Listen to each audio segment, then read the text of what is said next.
Okay, I apologize for that little hiccup. Our memory card ran out of space, but hopefully you didn't miss much. I'll try to splice these videos together. We were talking about the brown paper bag with Cheetos and paper clips in it. Now, if you'll remember, I told you there are a couple missing items from the kit. One of those is a bag of Cheetos, so you'll get one of those small little bags of Cheetos. All you have to do is open it up and dump it into this bag. You'll also remember that I told you would need paper clips. We have 5 paper clips here for you. So Cheetos into the bag, paper clips off the folder and into the bag. Shake it up really good. That's all you have to do to prepare for that activity. So let's get set. You're going to pass out color pages and crayons. Again, your B color page is what we're talking about there. Flip to get the rest of your instructions. Instruct the kids to color their bees while you lay out the flowers on flat surfaces around the room and sprinkle pom-poms in the center of the flowers. Now obviously if you want all this prep done beforehand, that's certainly up to you. So you're just going to take the flowers, lay them around the room or on a table, wherever you want them to be. You're going to open your bag of pom-poms, and you can do this a couple ways. You can either just dump them on there and say that's as good as it gets today, or you can separate them out and just do one color. So you may only have orange on this flower, and then on the next flower you may only do green or blue or whatever color pom-poms are in your kit.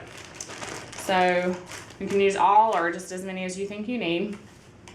Obviously for demonstration purposes, we don't need a whole ton. And then once the bees are colored, they're going to cut out. So you also need scissors. I did not add that to the list. So you're also going to need scissors for today.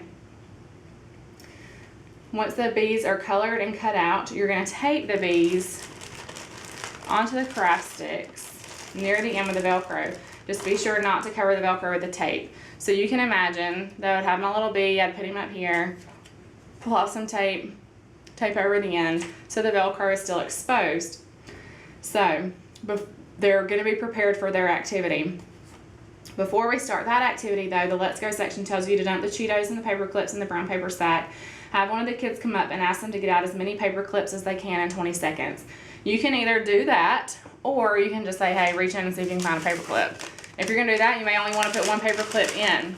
You can imagine that when they reach their hand in and they're trying to get that paper clip out, when they pull out their hand, you can ask them to look at it, and then you can explain to the children that the paper clips are like the nectar. That's what the bee's really after, but they also get to pick up pollen as they drink. So just like that child came out and there's going to be Cheeto dust on his or her hand, there is pollen that sticks to the bee's hairy legs. Then when the bees go to the next flower, some of that pollen falls off, and they also pick up more from that flower, and that's how pollination occurs. This leads us, and all of this is written down for you, but that leads us into our next activity. If a flower is pollinated well, it will make fruit, and that's how we get blueberries.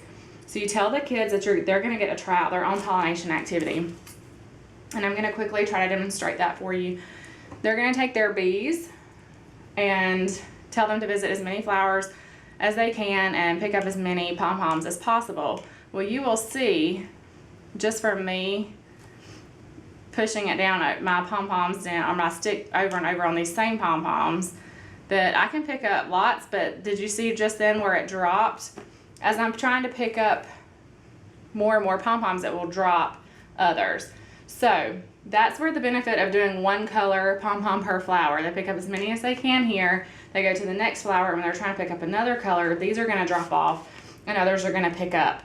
So you explain to them that this is like the pollen, and this is obviously our bee or our pollinator.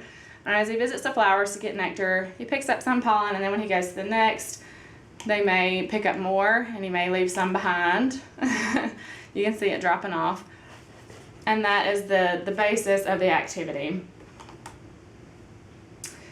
The kids should notice as they jump from flower to flower that some pom-poms are dropped off as others are picked up. Then you explain to them that that's how pollination occurs.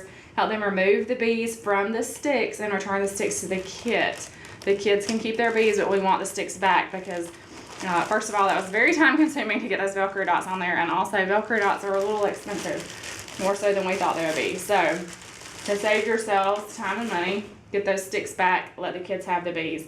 Then in the reflection or all insects bad for your garden, again, we want to drive that home. No, bees and butterflies pollinate, that's excellent. What has to happen for us to get fruits like blueberries, watermelon, tomatoes, and cucumbers from our garden? Pollination, again, is the answer. And when we see bees in the garden, are they just there to sting us? The answer is no. If we leave them alone, they will usually leave us alone too. Bees are the primary pollinator of blueberries, and that's why we stuck with bees rather than butterflies. I know that butterflies are more popular with small kids, and they're very pretty and a lot of fun to color, but bees are the primary pollinator of blueberries. And since this week is about blueberries and Florida blueberry production, we want to try to stick with blueberry themes. So if you have any questions from day 2, don't hesitate to give us a call and let us know what they are. Don't forget those scissors that I forgot to add to the materials list. And if there's anything else that I can do for you guys, don't hesitate to let me know.